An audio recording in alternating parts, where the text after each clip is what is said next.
from TastePC.tv, and Skylake and the Z170 chipset have officially launched.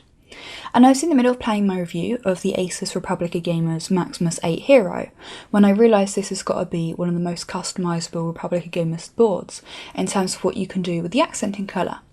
Basically the red. And I just feel like this is such a massive thing as I'm getting more and more messages from people telling me that they're just like done with the black and red colour theme for builds now, and you know, I'm starting to feel the same way.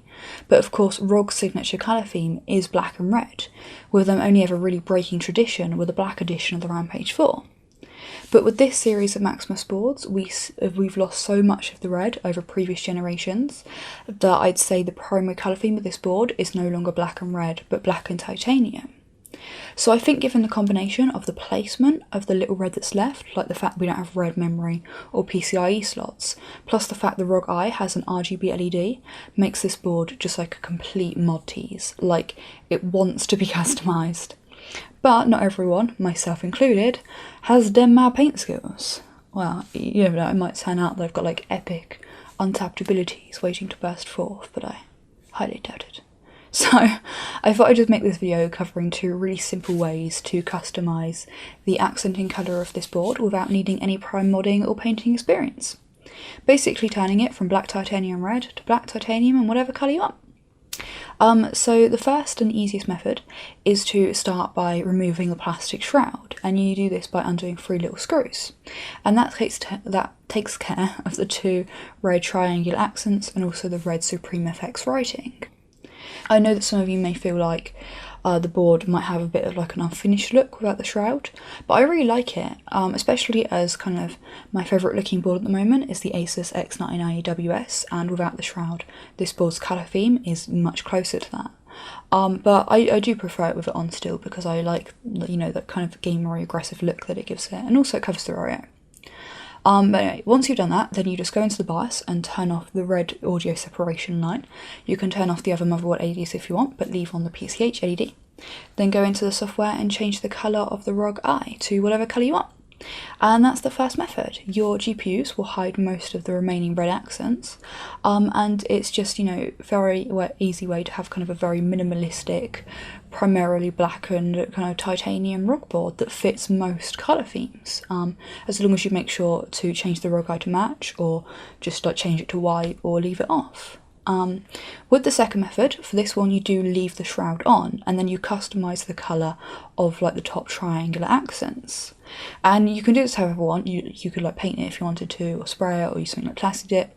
But I want to show you in this video with vinyl, because you can pick up a roll of vinyl in pretty much any colour you want, very cheap, and then all you've got to do is measure out the little triangles, which in fairness took me a lot longer than it probably should, because it turns out I completely quail at measuring things with a tape measure, even though that's its sole purpose. And then you can either just like draw them out by hand and like cut them out carefully, or use a hobby cutter like I did.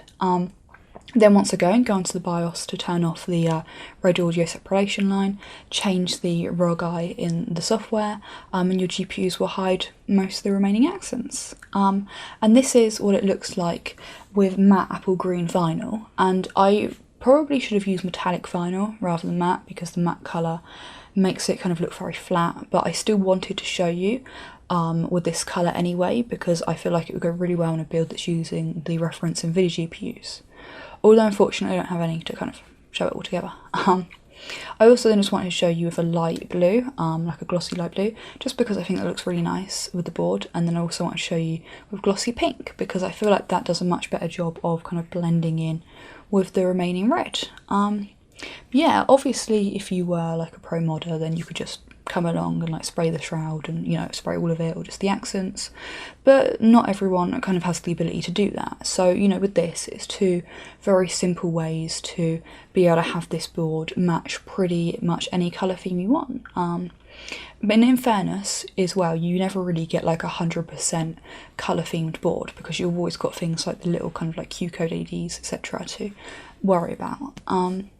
But yeah, so one thing that I'd love to have seen Asus do, and I feel like they've actually missed a massive trick here by not doing it, is to sell little different coloured like triangular accents that you could put on, sell them either separately or just include different stickers in the box, because I have received a GPU before that's had both gold and red stickers in the box, so that you can decide which colour sticker you want on, or whether you just want to leave it all kind of black and stealthy.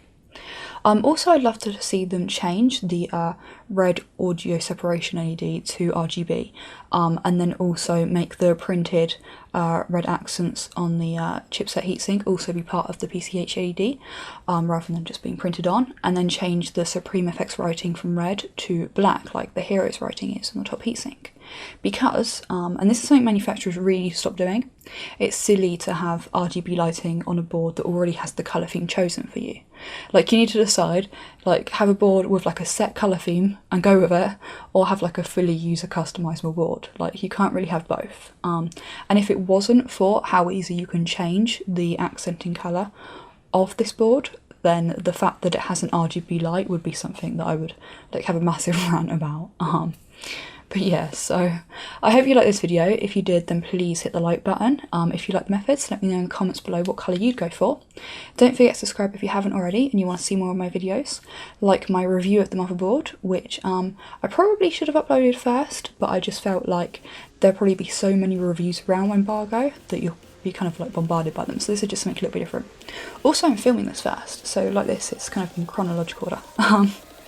But yeah, thanks for watching.